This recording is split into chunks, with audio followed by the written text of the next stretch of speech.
இந்த FFL என்பது உங்களுக்கு தெரியும், பிள்ளைகளுக்கு பல்வேறு விஷயங்களோட மேலதிகமான வகுப்புகளையும் வைக்கிறது. ஆனால் மேலதிக வகுப்புகளுக்காக மாத்திரம் FFL இல்லை. அதை நான் கட்டாயம் விளங்கிக் கொள்ளணும்.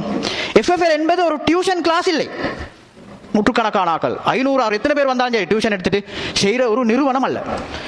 உண்மையில் FFL என்பது என்னென்றால், ஒரு மனுஷனை, ஒரு பிள்ளைய, ஒரு திறமையான பிள்ளைய எவ்வளோ உயரத்துக்கு கொண்டு போகலுமோ, வாழ்க்கையிட உயர்நிலைக்கு எவ்வளோ கொண்டு போகலுமோ அதுக்கான கைடன்ஸ், அதுக்கான உதவி, அதுக்கான சப்போர்ட், அதுக்கு என்ன நம்ம செய்யணுமோ அதை செய்யறது தான் FFL. அதுக்காக தான் நாங்கள் முயற்சி செய்கிறோம். அல்லாஹ்வுடைய அருளால இன்னைக்கு 2 வருஷத்தை தாண்டி 3வது வருஷத்துல காலடி எடுத்து வைக்கிறோம். ஒரு டொட்லேருந்து ஸ்டார்ட் பண்ணி ஒரு சின்ன ஒரு அருவியாக உருவாக்கிறோம். இந்த அருவி சும்மா வரல, சிறிய கஷ்டங்கள், தியாகங்கள், நேரங்கள் எல்லாம் செஞ்சு தான் ஒரு ஸ்டெப்புக்கு, ஒரு சின்ன ஸ்டெப்புக்கு நாங்கள் சின்ன ஸ்டெப், பெருசா இல்லை. அடுத்த விஷயம், சில நேரம் எனக்கு அடிக்கடி இந்த பிரச்சனை வர, நிறைய பேர் கேட்குறேன், இந்த பிள்ளைகள் மட்டும் செய்கிறேன், ஸ்காலர்ஷிப் பாஸ் ஆன பிள்ளைகள் மட்டும் செய்கிறேன், ஏன் திறமையான பிள்ளைகள் மட்டும் செய்றீங்க என்ற ஒரு சரியான கேள்வி. பெற்றார்களே, நான் ஒரு விஷயத்தை நான் சொல்றேன், எல்லாருக்கும் எல்லாத்தையும் செய்யலாம், ஒருத்தருக்கு ஏதாவது ஒன்று தான் செய்யணும்.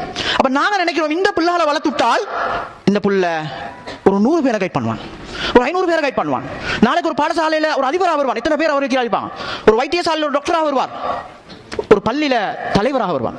எனவே அந்த பிள்ளைகளை எடுத்து நாங்க கைட் பண்றது எங்கட வேலையா செய்யறோம்.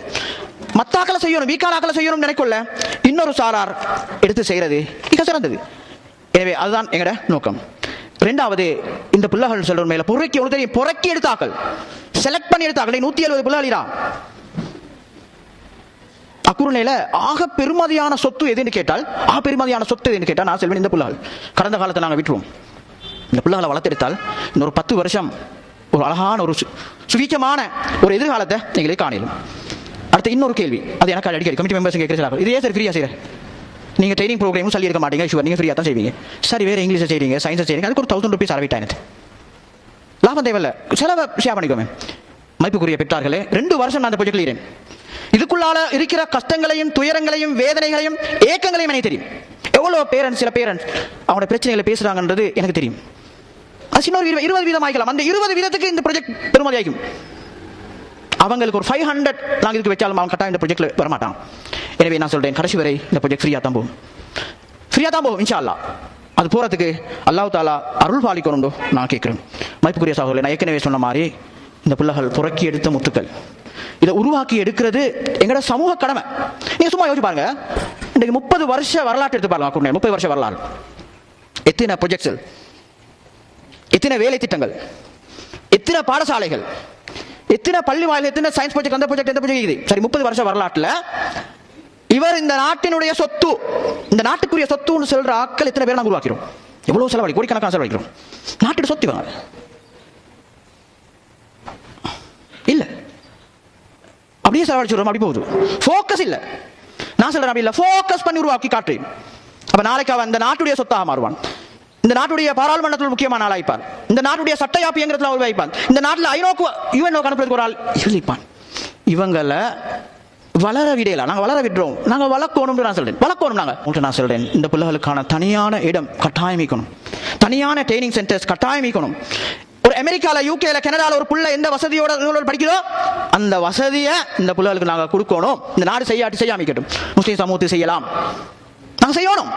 எப்ப செய்யற இந்த புள்ள கிரேட் 9, 10 ஆக்குள்ள சரளமா இங்கிலீஷ், சிங்களத்தை, அரபு மொழியை கூட பேசக்கூடிய தகுதியும் ஆற்றலும் தலைமைத்துவம் உள்ள புள்ளகளா உருவாக்கணும். இந்த எதிர்காலத்தை நோக்கி நாங்கள் போகணும் பெற்றார்களே, இதுதான் ஆகப்பெரிய சொத்து. நான் சொல்றது குவாலிஃபிகேஷன்ஸ், இந்த ப்ரொஃபஸர், அந்த கலானி இந்திய மாதிரி எடுக்கலாம். சவுண்ட் கேக்குதா? உருவாகின ஆக்கள் ஒரு ரிஃப்ளெக்ஷனை சமூகத்தை ஏற்படுத்துறாங்களா? எத்தனை பேர் ஏற்படுத்துறோம்? நான் இன்னும் சமூகம் 30 வருஷத்தை நான் கேட்கிறேன், எனக்கு என்ன விளங்கல்ல, எத்தனை பேர் உருவாக்கணும்? அதை உருவாக்குறது எங்கட கடமை. நான் நினைக்கிறேன் இன்றைக்கு முஸ்லீம் சமூகத்தில் மிகப்பெரிய ஒரு சமூக பொறுப்பு என்றால், மிகப்பெரிய ஒரு சதக்கத்துல் ஜாரியா இருக்கிறால், முஸ்லீம் சமூகத்துக்கு முன்னாளிக்கிற ஃபர்ஸ்ட் பிரியோரிட்டி என்றால் மனிதர்களை கவனமாக கட்டி எழுப்பணும். வீடு பாடசாலையில் கட்டினது போதும், பள்ளி வாயில்களை கட்டினது போதும் என்று நான் நினைக்கிறேன். குருகலையிலேருந்து எட்டாங்கட்டி ஆடி எண்ணி பார்த்தேன், ரோட்டோரத்தில் 9 பள்ளிகள், 9 பள்ளி. 5 நிமிஷம் போகாது ஒரு பள்ளி போத்து. அவ்வளோ செலவழிச்ச ஆக்கள் மனிதர்களை கட்டி எழுப்பதுக்கு நாங்கள் எவ்வளோ செலவழிச்சோம்?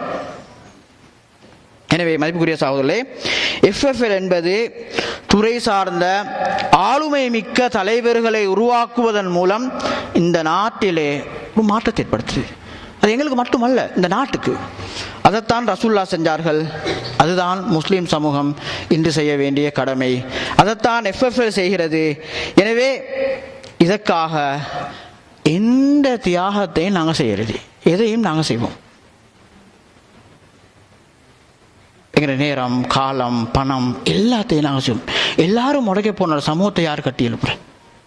அந்த வேலையை நாங்கள் செய்வோம். உங்களோட பிள்ளைகளை நாங்கள் உருவாக்கி தருவோம். இன்ஷா அல்லாஹ். எங்களால் என்ன பண்ணாலும், எங்களுக்கு யாரும் முன்மாதிரி இல்லை. நாம் இது படிக்கிறது ஒத்தரும் இல்லை. நாங்களே தேடி, நாங்களே இது பண்ணி, நாங்களே சிலபஸ் போட்டு, நாங்களே படிக்க வேண்டிய விஷயம்.